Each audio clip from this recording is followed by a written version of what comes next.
in your NCERT textbook 8.3.12 catalytic properties, lecture number 6, unit 8 D and developed elements। अब यहाँ पे आपने अगर सरफेस केमिस्ट्री बहुत ही अच्छी तरह से पढ़ा है तो बहुत इजी हो जाएगा टॉपिक, क्योंकि मैंने बताया था कि सरफेस केमिस्ट्री में कैटालिस्ट, आप पॉजिटिव कैटालिस्ट, नेगेटिव कैटालिस्ट आप सब पढ़ चुके हो। तो यहाँ पे कैटालिटिक प्रॉपर्टीज का मतलब क्या है वो आपको समझाने की जरूरत नहीं पड़ेगी, लेकिन जो ट्रांजिशन मेटल्स है, यानी कि जो फर्स्ट सेंटेंस हमारी टेक्स्ट बुक में लिखा है वो देख लीजिए। The transition metals and their compounds are known for their catalytic activity। क्यों? क्योंकि जो ट्रांजिशन मेटल है उसके d ऑर्बिटल में, यानी कि जो d ऑर्बिटल होती है उसमें अगर वैकेंट रह गया तो वहां पे इलेक्ट्रॉन वो इजीली रिलीज कर पाएंगे। तो उस तरीके से वो जो है वो ट्रांजिशन मेटल वो कैटालिटिक प्रॉपर्टीज के लिए जाने जाते हैं, आप जानते हो, और उसके बारे में आगे डिस्कस करेंगे। तो पहला सेंटेंस ये है, this activity is ascribed to their ability to adopt multiple oxidation states and to form complexes। तो आपको ये पता है तो बहुत इजी तरीके से पता चल जाएगा, मल्टीपल ऑक्सीडेशन स्टेट्स हैं तो वो कन्वर्ट हो जाएंगे और डिफरेंट टाइप्स ऑफ रिएक्शंस दे पाएंगे। यहाँ पे आप एग्जांपल देख लीजिए, vanadium 5 oxide V2O5 in contact process finally divided iron, यानी कि आयन का जो पाउडर है finally divided in Haber's process and nickel in catalyst hydrogenation, in catalytic hydrogenation। इसमें निकल यूज होता है, बहुत ही सिंपल है, आप ये भी जानते हो। ये रिएक्शन आर सम एग्जांपल्स। तो ये कैटालिटिक प्रॉपर्टीज में देखिए, वैनेडियम जो है, जो आयन है, जो निकल है, वो ट्रांजिशन मेटल है और इसका यूज यहाँ पे हो रहा है, तो आपको वो देखना है। उसके बाद में ये जो पार्ट है वो भी आप पढ़ चुके हो, लेकिन एक बार फिर से वो सेंटेंस को रीड करो और जो मैं समझाता हूँ वो देख लो तो इजी तरीके से पता चल जाएगा। Catalyst at a solid surface involve the formation of bonds between reactant molecules and atoms of the surface of the catalyst।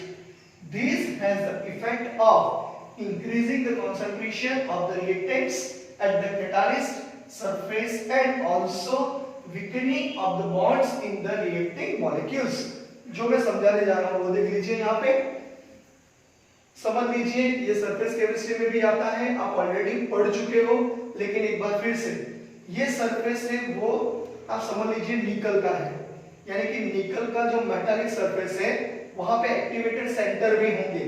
तो एक्टिवेटेड सेंटर में अगर मैंने यहाँ पे डाइहाइड्रोजन गैस पास कर दिया और उसमें से मैं इथीन को वहां पे पास कर रहा हूं, तो जो डाइहाइड्रोजन गैस है वो HH इस तरीके से बॉन्डेड होंगे और इथीन में आप जानते हो CH2 डबल बॉन्ड CH2 वहां भी H आएगा, तो जो हाइड्रोजन है वो दूसरे हाइड्रोजन के साथ अटैच हो जाएंगे, यानी कि कार्बन के साथ हाइड्रोजन अटैच हो जाएंगे और दूसरे कार्बन के साथ हाइड्रोजन अटैच हो जाएंगे और डबल बॉन्ड ब्रेक कर देंगे। तो ये बात हुई है यहाँ पे, ये देख लीजिए, ये मैंने बताया निकल जो है वो कैटालिस्ट है। यहाँ पे H2 जो एक्टिवेटेड सेंटर में पास हुआ है, यानी HH यहाँ पे वो वेट कर रहा होगा किसकी, इथीन की, यानी कि कोई भी अपना कंपाउंड है उसकी वेट कर रहा होगा और वो रिएक्शन वो हाइड्रोजन के साथ कार्बन का बॉन्ड जो है स्ट्रांग हो जाएगा और कार्बन कार्बन के बीच में जो डबल बॉन्ड है वो ब्रेक हो जाएगा और इस तरीके से इथीन में से हमें इथेन मिलता है, आप जानते हो, और उसमें टेम्परेचर की जरूरत होती है। जब निकल कैटालिस्ट यूज करते हैं तो टेम्परेचर की जरूरत पड़ती है, तो आप ये भी जानते हो, अगर पैलेडियम ले लिया तो टेम्परेचर की जरूरत पड़ेगी नहीं, तो आपको वो याद रखना है। तो इस तरीके से यहाँ पे आप समझ जाओ तो बहुत अच्छी तरीके से आपको पता चल जाएगा, जिसके एक्टिवेटेड सेंटर्स ज्यादा होंगे यानी कि एब्सॉर्प्शन आप जानते हो वो ज्यादा होगा, तो वो रिएक्शन जो है वो कैटालिटिक प्रॉपर्टीज ज्यादा बताएगा। तो ये जो एग्जांपल है वो निकल का है इन कैटालिटिक हाइड्रोजनेशन, और इसमें मैंने जो पार्ट लिया वो इथेन में से मैंने इथेन को प्रिपेयर कर दिया। तो ये बात आप ऑलरेडी जानते हो, लेकिन नहीं जानते तो इसको आप नोट डाउन कर सकते हो। आगे Also because of the transition metal ions can change their oxidation states. They become more effective as catalyst. Oxidation states वो चेंज करेंगे. अगर मैंने Fe+2 लिया है और Fe+2 को मुझे Fe+3 में कन्वर्ट करना है तो मुझे पोटेशियम परमैंगनेट की जरूरत पड़ेगी, तो वो कन्वर्ट हो जाएगा. ये आगे हम पढ़ेंगे, लेकिन ये मैंने एग्जांपल दे दिया. यानी कि Fe+2 का Fe+3 में कन्वर्जन हो जाता है, आपको वो याद रखना है. आगे भी एग्जांपल है, बहुत ही इंपॉर्टेंट एग्जांपल. फॉर एग्जांपल, अब मान लीजिए ये रिएक्शन है iodide ion when it is reacts with persulphate ion, तो हमें क्या मिलेगा? 2i माइनस में से I2 गैस लिबरेट होगा और S2O8 माइनस 2 में से हमें ट्वाइस SO4 माइनस 2 यानी सल्फेट आयन मिलेगा. तो यहाँ पे अगर हमने Fe3 यानी कि Fe+3 को कैटालिस्ट के फॉर्म में ले लिया तो एक बार an explanation of this catalytic action can be given as, तो I माइनस का किसके साथ रिएक्शन करेंगे? Fe+3 के साथ. और उसी तरीके से S2O8 माइनस 2 का किसके साथ रिएक्शन करेंगे? Fe+3 के साथ. तो यहाँ पे देख लीजिए Fe+3 यानी कि twice Fe+3 plus twice I minus, वहां तो I2 आ गया यानी कि twice I minus it gives I2+2 electron. यहाँ पे क्या आएगा? 2Fe+3 प्लस 2 इलेक्ट्रॉन हो जाएगा यानी कि 2Fe+3 में से एक इलेक्ट्रॉन चला गया तो 2 इलेक्ट्रॉन इट गिव्स 2Fe+2. तो इस तरीके से यानी कि +3 में से +2 हो रहा है, तो आपको ये याद रखना है Fe+3 यहाँ पे इलेक्ट्रॉन रख दो तो यहाँ पे हो जाएगा Fe+2. तो इस तरीके से आपको याद रखना है. यहाँ पे 2 मोल्स को मल्टीप्लाई कर दो क्योंकि यहाँ पे बैलेंस करना पड़ेगा. तो इस तरीके से रिएक्शन होते हैं. 2Fe+3 + 2 S2O8 - 2 it gives 2Fe+2 + 2 SO4 - 2. यहाँ पे भी उसी तरीके से रिएक्शन हो रहा है. S2O8 - 2 में से ट्वाइस SO4 - 2 यहाँ पे जो प्रिपेयर हो रहा है वो आपको याद रखना पड़ेगा. It is one type of redox reaction. आप जानते हो ये रेडॉक्स रिएक्शन है और ये बहुत ही इंपॉर्टेंट रिएक्शन है, लेकिन आपको याद ये रखना पड़ेगा कौन सा कैटालिस्ट यूज होता है. तो ट्वाइस I माइनस यानी कि आयोडाइड और परसल्फेट आयन को रिएक्ट करके I2 और हम क्या बनाते हैं? Sulphate ion. यहाँ पे इस रिएक्शन में हमने देखा यानी कि Ki के सॉल्यूशन में अगर हमने परसल्फेट आयन का कोई सॉल्यूशन डाल दिया तो वहां पे आयोडीन लिबरेट हो जाएगा. इस तरीके से रिएक्शन होता है. सो यहाँ पे twice I minus I2 plus 2 electron यानी कि ऑक्सीडेशन होगा और S2O8 माइनस 2 यहाँ पे जो है वो रिडक्शन होगा. यानी oxidation reduction reaction is nothing but redox reaction. इस तरीके से आपको याद रखना पड़ेगा. और ऐसे बहुत सारे रिएक्शन हम पोटेशियम परमैंगनेट और पोटेशियम डाइक्रोमेट में पढ़ेंगे. तो अगर ये रेडॉक्स रिएक्शन का टॉपिक आपको आ गया तो बहुत इजी तरीके से आप ये जो क्वेश्चन है उसको सोल्व कर पाओगे. तो ये बहुत इंपॉर्टेंट क्वेश्चन है. Right in note on catalytic properties. 2 marks या 3 मार्क्स में आ सकता है. तो इस तरीके से आपको वहां पे एक्सप्लेन करना पड़ेगा. तो इसका स्क्रीनशॉट निकाल लीजिए. आगे हम देखेंगे इंटरस्टिशियल कंपाउंड. तो वो आगे देखने से पहले इसका स्क्रीनशॉट निकाल लीजिए और समझने की कोशिश कीजिए.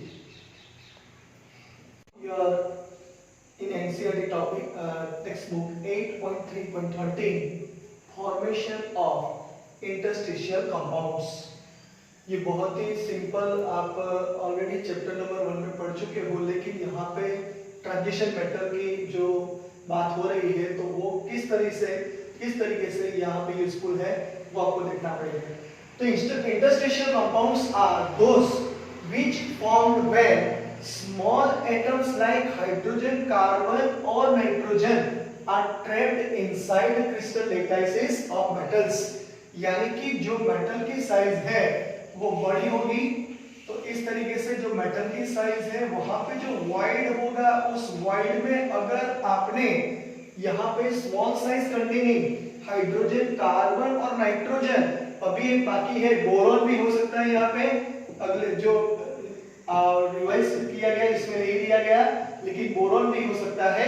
तो उस तरीके से जो यहाँ पे वॉइड है इस वॉइड में स्मॉल साइज एटम्स यहाँ पे एंटर हो जाएंगे और उस तरीके से यहाँ पे इंटरस्टिशियल कंपाउंड्स आपको फॉर्म यानी कि यहाँ पे मिलेगा, आपको वो याद रखना है।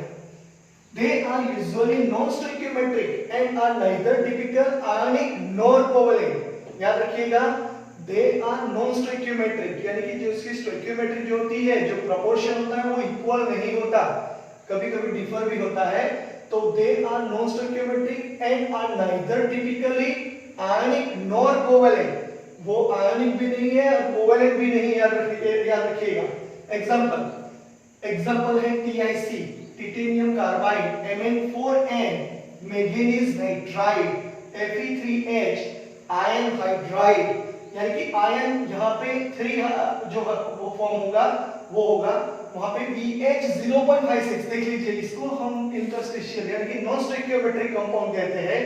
एंड TiH 1.7, यानी कि प्रोपोर्शन इक्वल नहीं है। प्रोपोर्शन यहाँ पे देखिए नंबर पॉइंट्स पे आ रहे हैं, यहाँ पे नंबर देखिए पॉइंट्स में नहीं है। तो इस तरीके से आपको एग्जांपल याद रखने पड़ेंगे। The formulas quoted do not of course corresponds to any normal oxidation state of the metal. यहाँ पे normal oxidation state metal की नहीं होगी because of the nature of their composition. These compounds are referred to as interstitial compounds. मैंने अभी बताया जो metals है उसके बीच में जो वॉइड होती है वहां पे small atomic size containing hydrogen, carbon और नाइट्रोजन वहां पे एंटर हो जाते हैं। तो उस तरीके से यहाँ पे इंटरस्टिशियल कंपाउंड हमें मिलते हैं, तो आपको याद रखना है। The principal physical and chemical characteristics of these compounds are following here, यानी कि जो फिजिकल और केमिकल कैरेक्टरिस्टिक है वो कौन सी है, याद रखिएगा। ये 2 मार्क्स का क्वेश्चन है, यहाँ पे ये 1 मार्क और यहाँ पे 1 मार्क, यानी 1 + 1 2 मार्क्स हो जाएगा।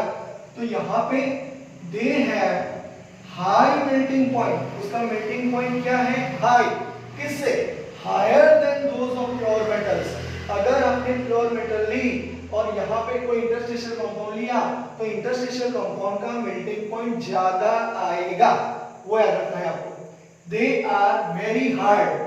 Some borides approach diamond in hardness. जो हार्डनेस होती है डायमंड की, वहां पे बोराइड्स को मैंने अभी बताया कि स्मॉल साइज कंटेनिंग, यहाँ पे बोरॉन भी होना चाहिए, तो लेकिन यहाँ पे बोराइड्स यहाँ पे लिखा है, आपको याद रखना पड़ेगा। तो बोराइड्स को भी डायमंड में यूज किया जाता है, approach diamond in hardness. Retain metallic conductivity, यानी कि कंडक्टिविटी जो होती है मेटालिक की, जो कंडक्टिविटी होती है उसको रिटेन करने के लिए भी यूज किया जाता है। और केमिकली दे आर इनर्ट। तो इस तरीके से आपको पहले इंटरस्टिशियल कंपाउंड क्या है वो आप यहाँ पे देख लीजिए, बहुत ही सिंपल है। और उसके बाद में जो ट्रांजिशन मेटल है वो ट्रांजिशन मेटल के हिसाब से आपको देखना पड़ेगा कि कौन सी फॉर्मूला कहाँ पे आ रही है, ये आपको याद रखनी पड़ेगी। अगर एमसीक्यू क्वेश्चन में दिया गया है तो फॉर्मूला आपको कंप्लीट याद होनी चाहिए। तो यहाँ पे Mn4n जो the formulas quoted do not of course corresponds to any normal oxidation state of the metals, ये लिखा है, ये बहुत ही सिंपल तरीके से आप समझ पाओगे। And because of the nature of their composition these compounds are referred to as interstitial compounds। तो ये डेफिनेशन हो गई इंटरस्टिशियल कंपाउंड की। तो इस तरीके से फॉर्मेशन ऑफ इंटरस्टिशियल कंपाउंड्स आपकी एनसीईआरटी टेक्स्ट बुक में इतना दिया गया है, तो आपको याद रखना पड़ेगा क्योंकि ये टॉपिक आपके जो टेक्स्ट बुक में है वही है और वही सेंटेंसेस लिखे हैं। तो इसका आप स्क्रीनशॉट निकाल लीजिए और इसकी नोट्स को तैयार कर दीजिए। Okay, now in your NCERT text book lecture 6 unit 8 D and block elements 8.3.40 alloy formation, बहुत इंपॉर्टेंट टॉपिक है ये। एलॉयज का मतलब क्या होता है आप जानते हो, यानी कि 2 मेटल या 3 मेटल को आप मिक्स कर दो तो उसको हम एलॉयज कहते हैं। और उसकी जो कंडीशन है वो ये है कि मेटालिक रेडियस 15% से ज्यादा नहीं होनी चाहिए, 14.8% से ज्यादा नहीं होनी चाहिए, पहले से था, लेकिन यहाँ पे आपके एनसीईआरटी टेक्स्ट बुक में 15% से ज्यादा होनी नहीं चाहिए। और वो हमें ट्रांजिशन मेटल्स में ये मिलते हैं, तो आपको याद रखना है। एन एलॉय, तो एलॉय कैसे यहाँ पे तैयार किया जाता है वो देख लीजिए। N alloy blend of metals prepared by mixing the components, यानी कि 2 मेटल या 3 मेटल को आप मिक्स कर दो तो आपको क्या मिलेगा, एलॉयज मिलेंगे। बहुत ही सिंपल है, इसको सिंपल तरीके से याद रखो तो बहुत इजीली याद रह जाएगा। और आप सॉल्यूशन में भी पढ़ चुके हो, may be homogeneous solid solutions, क्योंकि यहाँ पे सॉलिड सॉलिड है तो दोनों सॉलिड होंगे, तो सॉल्वेंट भी सॉलिड है और सॉल्यूट भी सॉलिड है, तो सॉल्यूशन क्या मिलेगा, सॉलिड ही मिलेगा।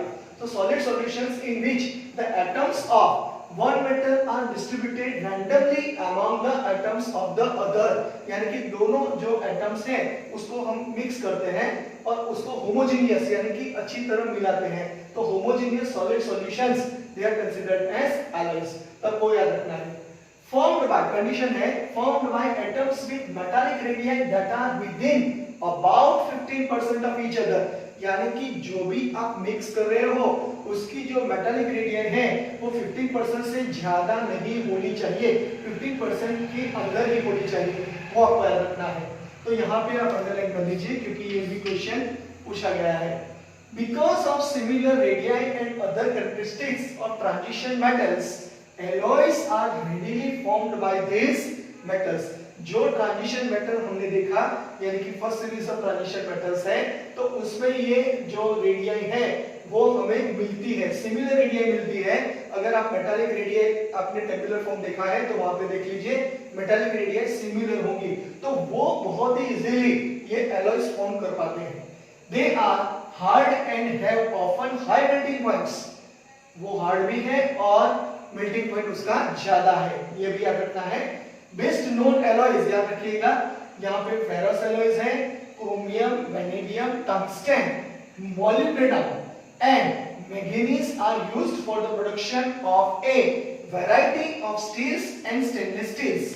Actually stainless steel is nothing but fat crony, याद रखिएगा, FeCr और Ni जब इसको हम मिक्स करेंगे होमोजेनियस की तरीके से मेटल्स को मिक्स करेंगे तो ये हमें स्टेनलेस स्टील मिलेगा, तो आपको याद रखना है। तो यहाँ पे बेस्ट नोन एग्जांपल याद रखिए एलॉयज का, फेरस एलॉयज, उसके बाद में chromium, vanadium, tungsten, molybdenum and manganese are used for the production of a variety of steel and stainless steels।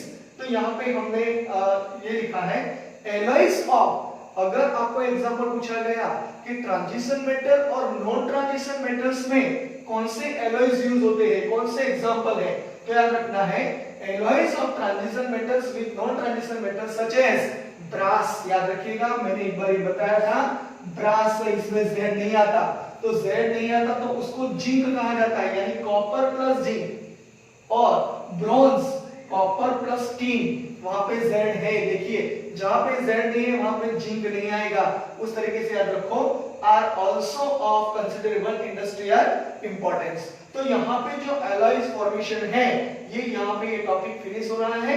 आपको बहुत ही सिंपल तरीके से याद रखना है जो प्रॉपर्टीज यहाँ पे लिखी गई है, जो सेंटेंसेस है वो एनसीईआरटी बुक के हैं, तो इतना लिखोगे तो पूरे मार्क्स मिलेंगे।